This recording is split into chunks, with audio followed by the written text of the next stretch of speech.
మా కాన్సెన్స్ బీల్ రైలయ్య గారు మా కాన్సెన్స్. మాది రాజపేట మండల్ పారుపల్లి. మన మన సీఎం గారిది బ్రహ్మాండంగా ఉన్నది. అంటే కేసీఆర్ మొన్న ఆదివారం కనిపించినాడు, అంటే డిసెంబర్ 21వ తారీఖున మీడియా ముందుకు కేసీఆర్ రావడం జరిగింది.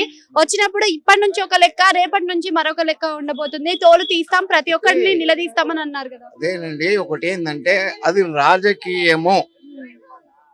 ఇక్కడ ముందు అనుకుంటారు, వెనక కూడుంటారు. ఇది సహజం రాజకీయంలో ఇది సహజం. ముందు అనుకుంటారు, పబ్లిక్ ను చూతి అవుతుంది అంతే, ఏం లేదు. అది అంటే మీకు 2 ఏళ్ళు టైం ఇచ్చా, ఆ టైం ముగిసిపోయింది అని అన్నారు. మొన్ననేమో అంత మాట్లాడిన ఆయన సడన్ గా అసెంబ్లీకి వచ్చి 7 నిమిషాలు మాత్రమే ఉండి బయటికి రావడం కూడా జరిగింది.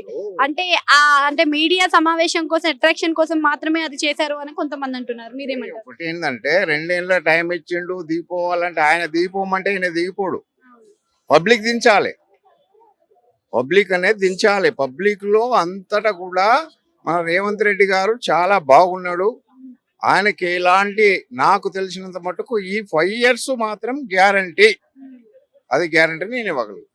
అంటే పాలమూరు రంగారెడ్డి ప్రాజెక్టుల గురించే టాపిక్ అంతా వస్తుంది కదా, మరి దాంట్లో ఏమన్నా మార్పులు చేర్పులు జరిగే అవకాశం ఉందా? ప్రాజెక్టుల మట్టుకు అంత మట్టుకు మనకు తెలియదు. ఓన్లీ దేవాలయం పోవాలి, స్వామిని వేడుకోవాలి, ఇంట్లోకి రావాలి, కూర్చోవాలి, అంతే.